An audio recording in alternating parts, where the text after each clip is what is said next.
We are at 6:30. I will start at 6:31, just in case people are scrambling from practice. But I do take your time seriously. And like I said, because it is being recorded, those who come in late can just go ahead and refer to it later. Can you guys hear me okay? Awesome.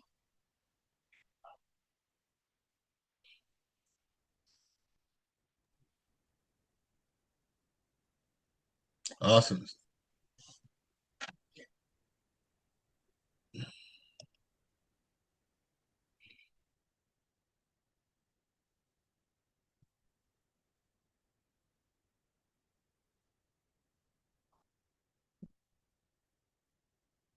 All right. Like I said, I'm starting at 6:31 because it's being recorded anyway.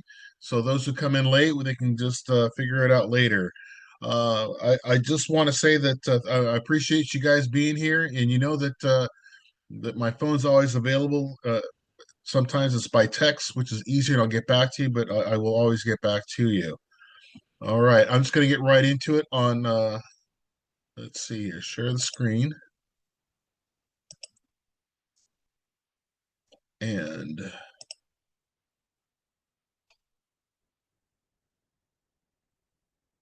slideshow from the beginning.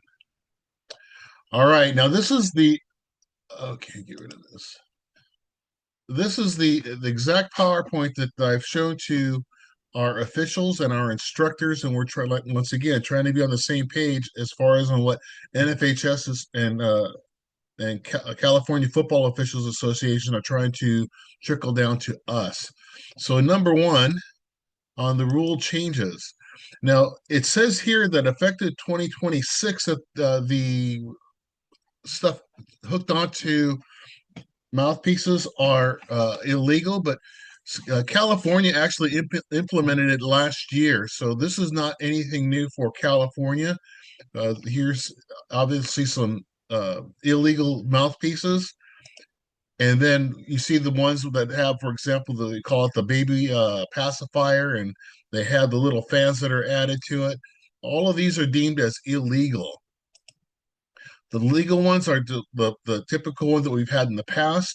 And one of the things that some of the officials were getting confused on was when they saw any type of decor on the mouthpiece, on the lip protectors, they were thinking, well, wait a minute, that's something added to the mouthpiece, but that's actually not true.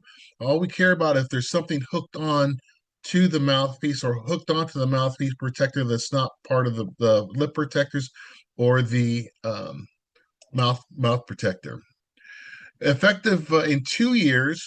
Now we already have arm sleeves that players use, but beginning in 2027, they have to be with the logo manufactured by the people that have the SFAI specifications. And I'll show you that logo on there in a second. But as of now, what we're trying to do is educate our officials and coaches that what we're looking for at this point is not the logo, but is there uh, anything on the sleeves like a Fred Bolitnikoff kind of thing as far as tackiness on there? When we have our officials go through through the teams to kind of look for illegal equipment or issues with uniforms, we're not looking for that. We're not going to start touching everybody's uh, arm sleeves, but just trying to make you guys aware of that. If all of a sudden we come across that during the game and there's tackiness on the sleeves, that becomes illegal equipment, and one of the two unsportsmanlike attached to the coach, to you directly, which you get two, then you're gone for that game and the following game. So there's a lot of importance to make sure you understand that. Yeah, we were fine with the sleeves. In 2 years, it has to have the logo, but don't have any tackiness on there. No Fred Bolitnikoff stuff. If you have any questions, go ahead and throw it into the chat. Troy Leonard is on the uh, call with me, and he's going through that as well. That way, we can get through this quickly, and that way, if there's questions at the end, we can handle that. Now, and once again, here's the logo that we're looking for, effective in 2027. Now, we there was some confusion as far as on what kind of signs can we have on the sideline. And as long as it's not audible, so as long as like they're like microphones that are with speakers that's connected with this, you still can't have that type of communication. You can have the fixed electronic signs or just regular signs that you make on your own, but they can't be audible. This part is still the same as far as in the past. If you have an iPad and you're between the 9 yard marks during the timeout, between the hash marks, you cannot bring the iPad into the huddle into the between the hash marks. You can only have one coach and people that are watering down the players. That's why we very much encourage that if you do have a timeout, take them to the sideline, and that way you can have as many coaches there. And if you want to have the electronic devices to show them at that time, that part's fine as long as it's outside the 9 yard mark. There are companies now, or I should say, there because a lot of schools are now being televised, whether it's live or through the internet.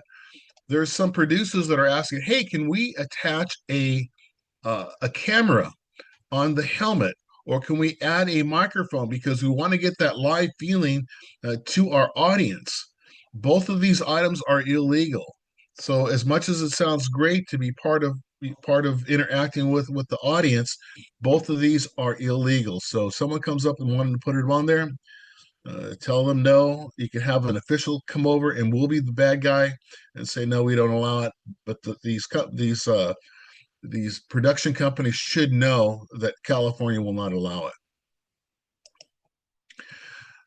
The biggest rule that we're going to have as a change to the high school level is the forward fumble out of bounds. And the short answer, those of you who watch football on Saturdays, it's the same rule as college. So I love it when we used to always say that, Coach, that's a college rule, not a high school rule. Well, as the more that we get more in line with the college rules and make it consistent across the board, it's easier for you to coach as well and players to understand that this is what's legal and what's not legal. So to begin with on this slide, if an offensive player fumbles the ball and it goes forward and out of bounds, as soon as the ball's out of bounds, the first thing that'll happen is the official on the sideline will kill the clock. He'll stop the play. Then they bring the ball back to the yard line where the ball was fumbled. And once the ball is put down, the referee is going to wind the clock. He'll give the ready for play signal. It will not go on the snap. So fumble forward out of bounds. The clock is stopped to put the ball back down for the next play, and then the referee winds it right away. Understand that there are two clocks. We have the game clock, that it was stopped and started again, but the play clock, remember we have the 40-second play clock, that if this happens, as soon as the ball is deemed dead, then we start the new 40-second play clock, and that continues as normal.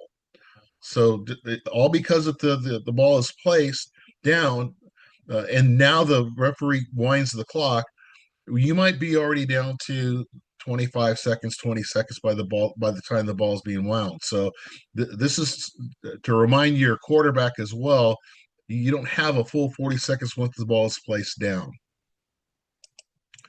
Okay, now we have the ball is fumbled forward into the end zone and out of bounds. This is no different than how high school has been in the past.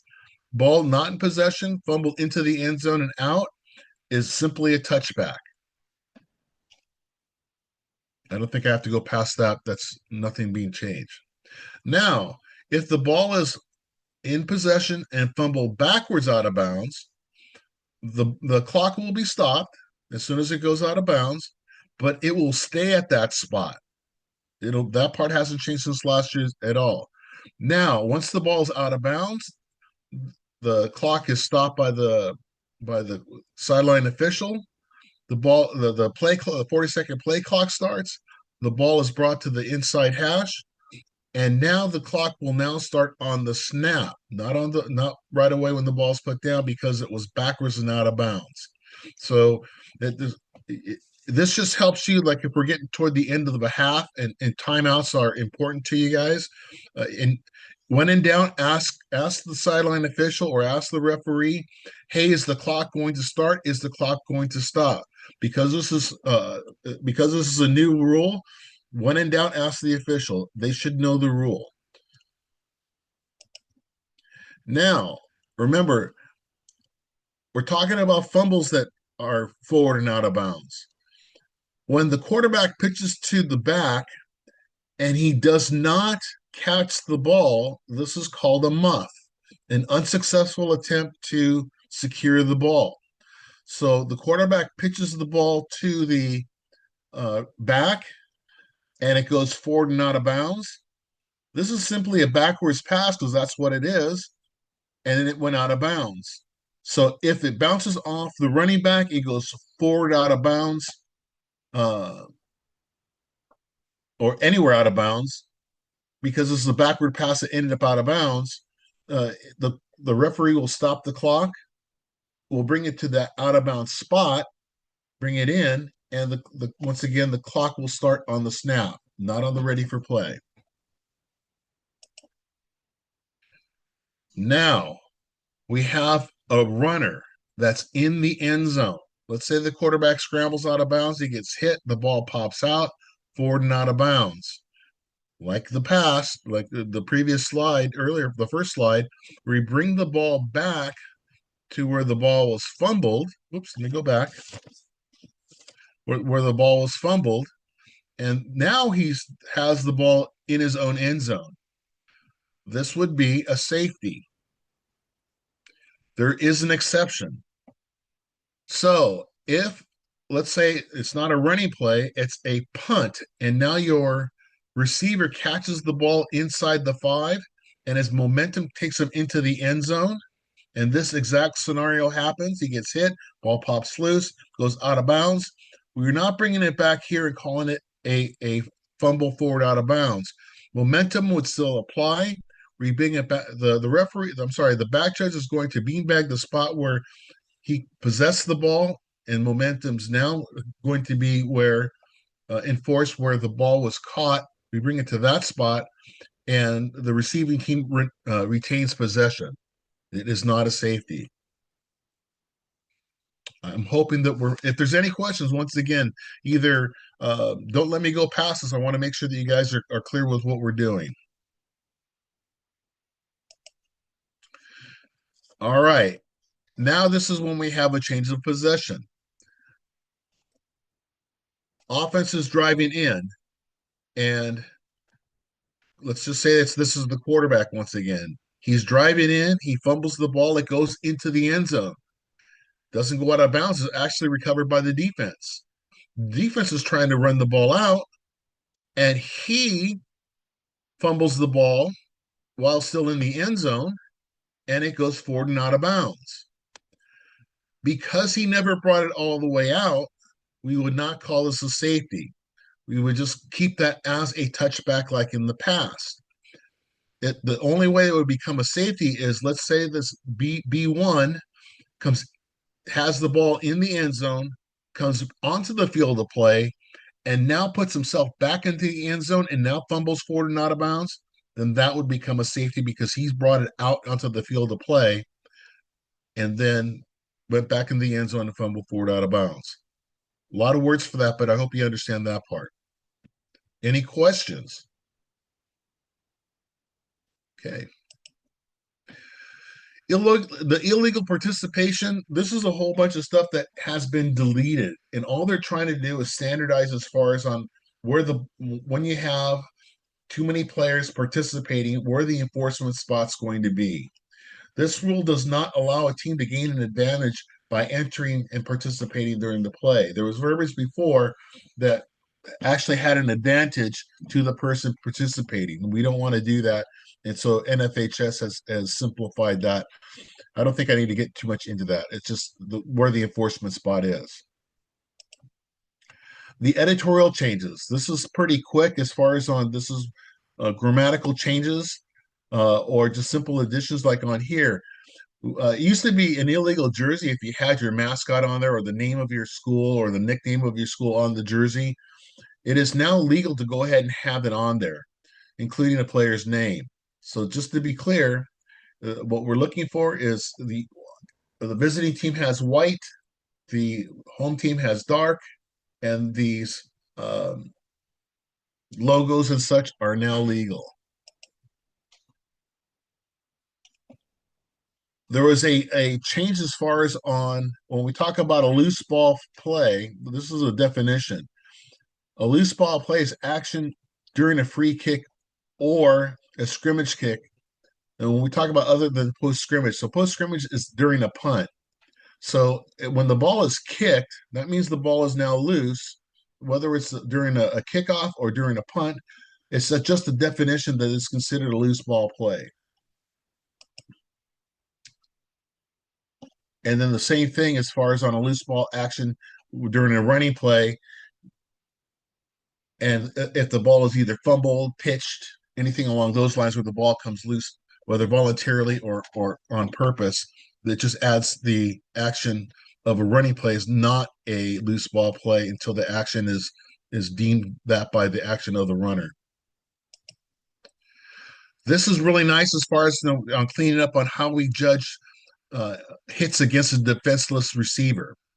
So what the simple way to look at things and how we teach our officials is the action only to punish the opponent.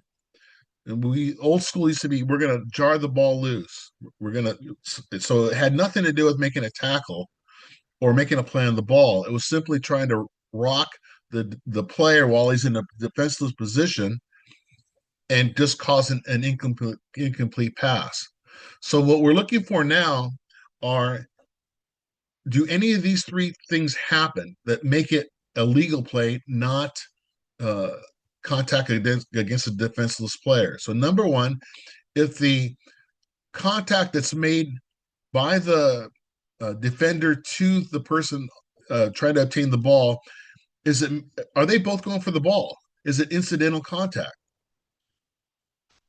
Because both offense and defense have a right to the ball. So if they're both making a play to the ball and there's contact that's deemed as incidental, if there is contact, when we talk about rocking a player as in the past, was it coming in with the shoulder pad form, or is it coming in as stated number two with open hands? Now, if he hits him early, that's still pass interference. But what we're talking about now is a hit against a defenseless player. You can still have pass interference, but if contact is made before the ball gets there, but if the ball gets there and the contact's with open hands, you will not have a personal foul for contact against a defenseless player. And then the third thing that we're looking for is, as illustrated in the picture, is the player making an attempt to tackle by wrapping his arms around the player. So if any of these three things happen, then we will not have a personal foul for contact against a defenseless player.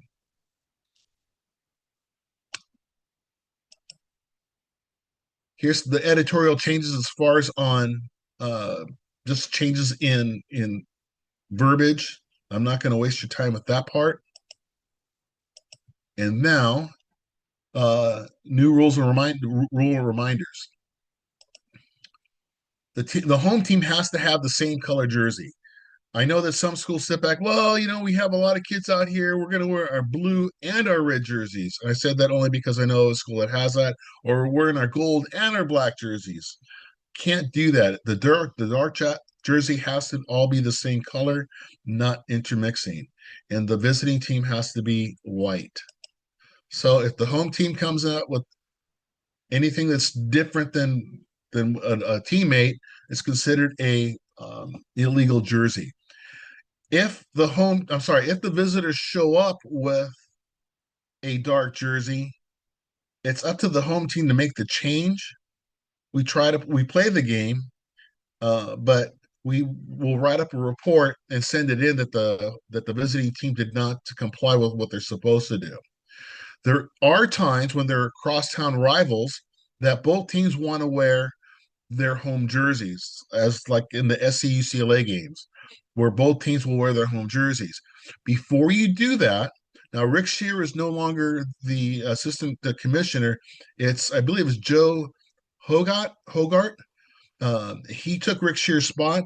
We need to get an email to him and get his approval prior to allowing this to happen, and then that way we can let the referee of your upcoming game that's going to have this happen know that it's already been approved. So we try to work with the schools. We understand as far as on camaraderie and team spirit. So help us help you on that one. Points of emphasis.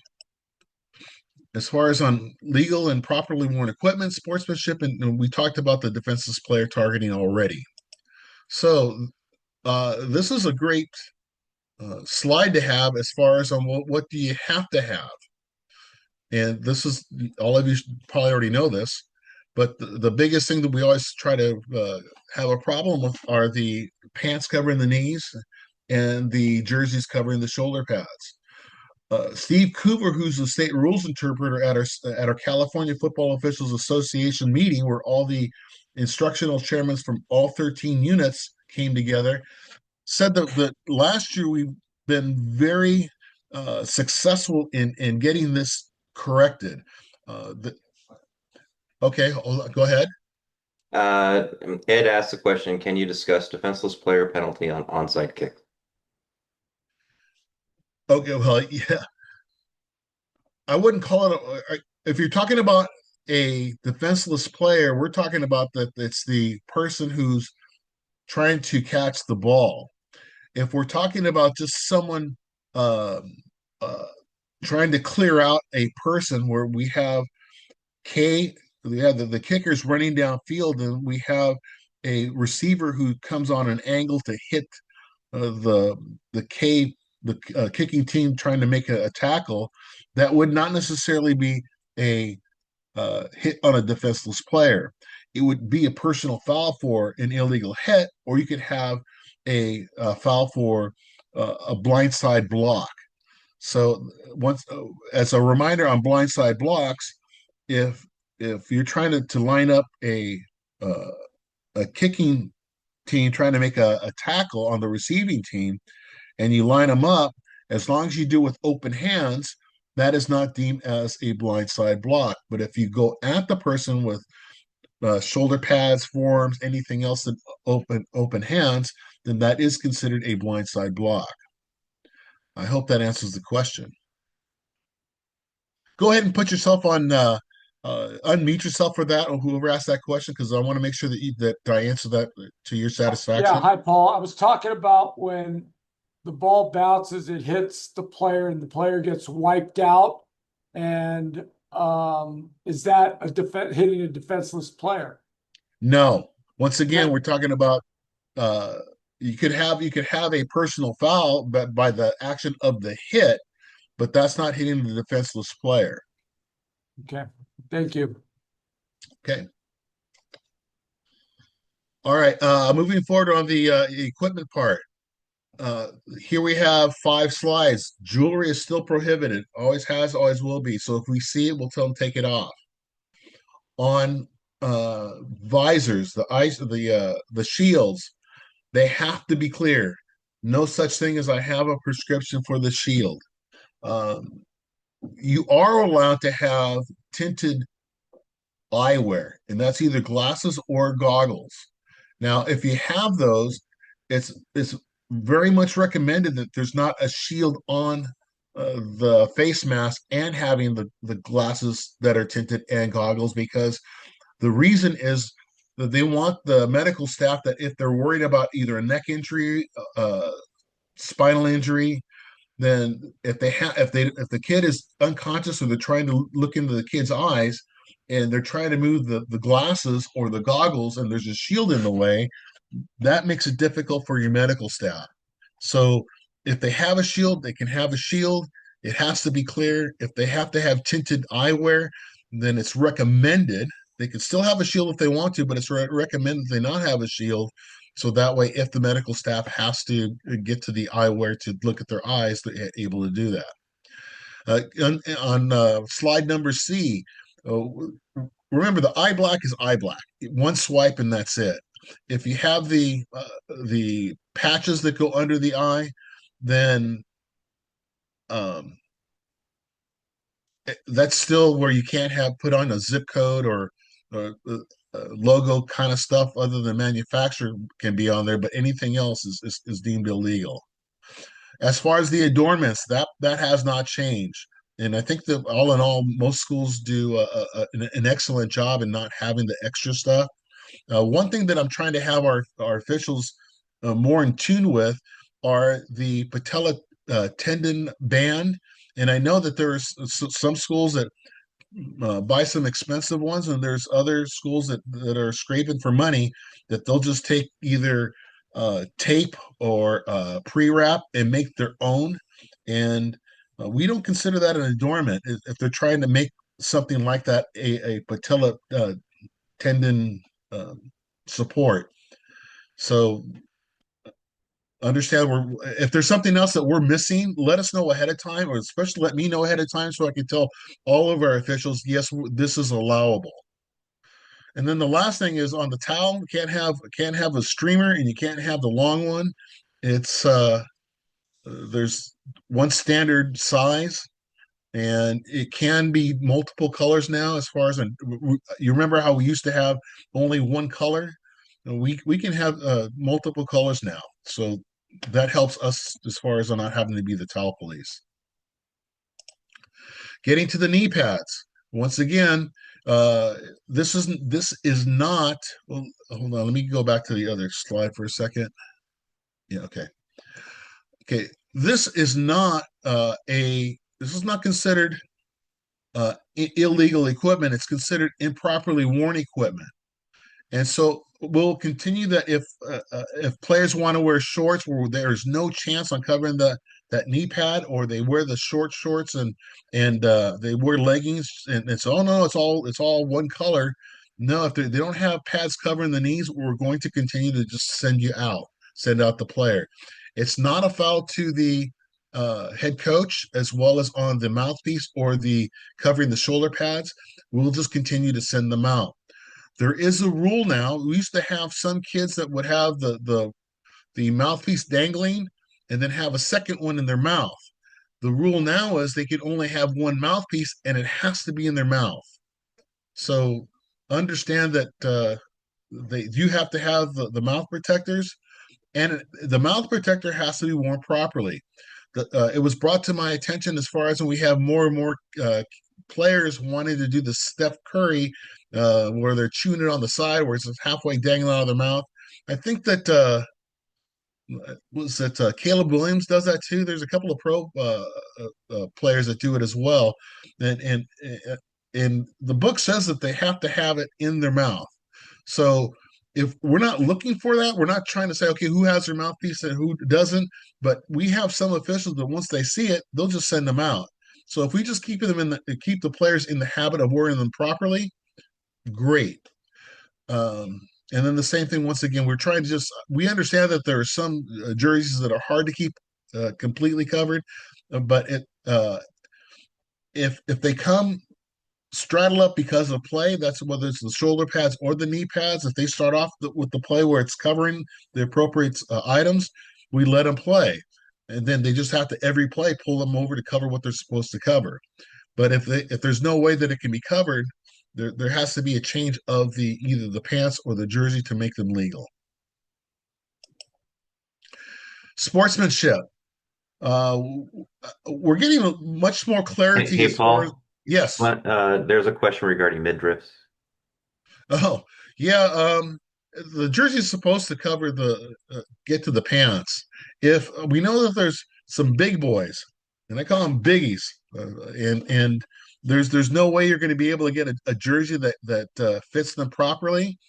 You need to have a t-shirt underneath that, so that way we're not having the Madonnas of the world out there.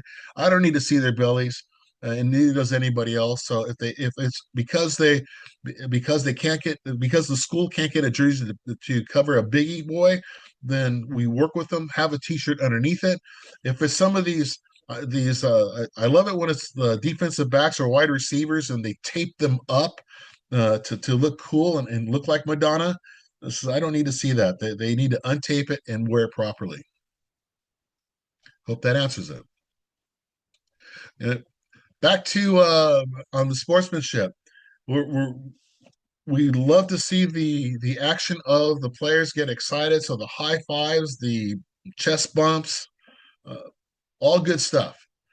But the shooting of the guns or the stuff that's choreographed, those or spinning the ball, those are automatics, automatic, unsportsmanlike, and that's one of two. You get two, you're gone. So just have your players understand that.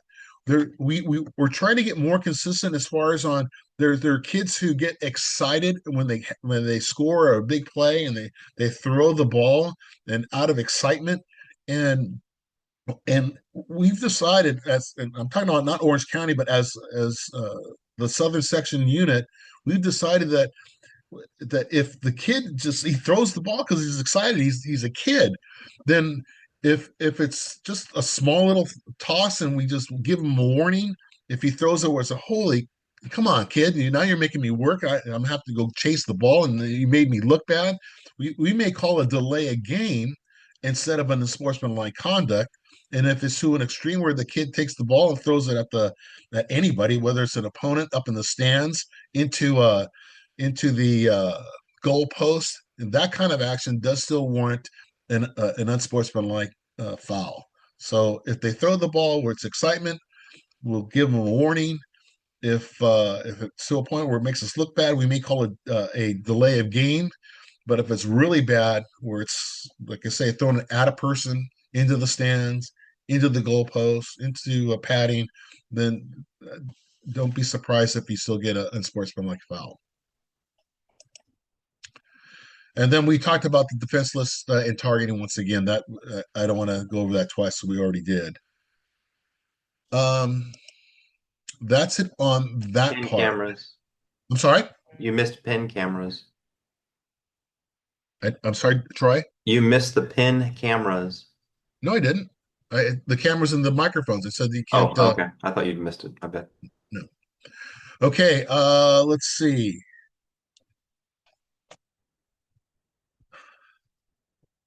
I want to go through a couple of plays now. Let me get rid of this.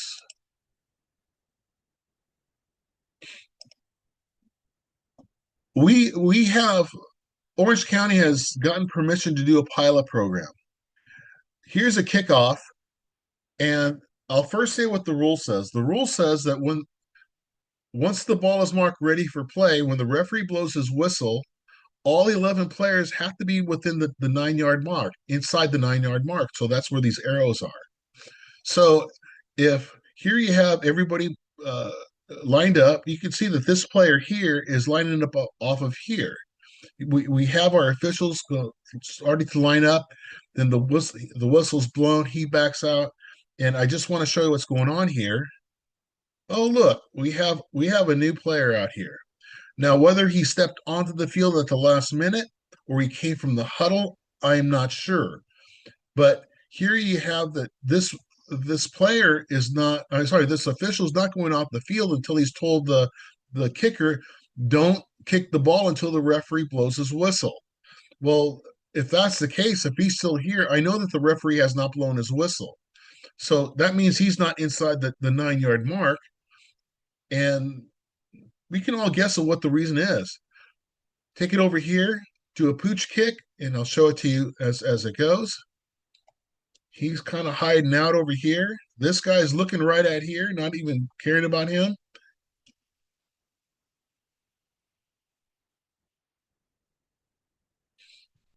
Now the whistle's blown, and now here he goes. Kicks the ball. It's a little pooch kick, and the attempt is he's going to get if the kicker puts it in this area, and this flyer gets the ball, it's K's ball. It's the kicker's ball. They can't advance it, but they get the ball because it's gone 10 yards. So on this particular play, it goes out of bounds, and there's a penalty against the kicking team. But what we are going to do as a mechanic is what happens for at the college level. This official here will be at the 9-yard mark at the numbers. This official here will be after telling this player here, don't kick the ball till you hear the whistle. This official will be at the numbers and make sure that all players are inside the numbers before the referee blows his whistle. Once the referee blows his whistle, it's just a few steps for the officials to step out, and then the kicker can kick the ball, and then the kicking team can spread out as needed. If you still want to bunch and do that, like the onside squib kick kind of thing, that's fine too. You're able to kick the ball once the ball is marked ready for play. And once again, only the kicker can be behind, the person who kicks the ball can be behind the 5 yards behind where the ball is. Everybody else has to be inside of that mark. That part hasn't changed. But just to let you know, we're letting you all know that Orange County has been approved to have that pilot program to do the same as college. The two officials will be inside. Whistles blown by the referee. We back out, then the kicking team can flex up as comfortable.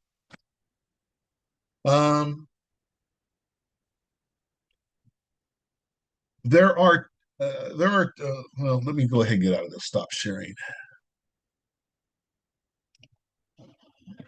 Okay, there are a couple of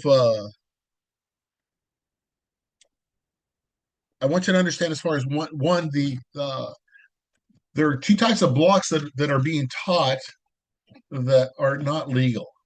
One is because we don't want to have a low block, you cannot, well, then I'll just drop and crab block, because the rule says that you have that if the initial contact is low, it's not that I started low, it's if the initial contact to the opponent is low.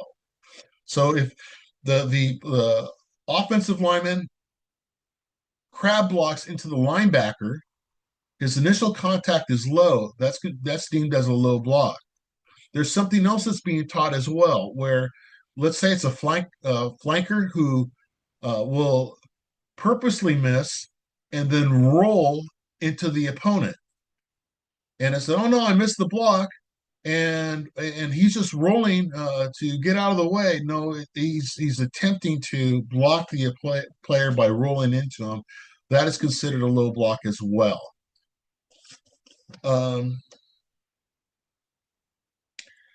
Now here's some reminders. Now we have a problem as far as on alignments, as far as on offensive tackles that are really in the backfield.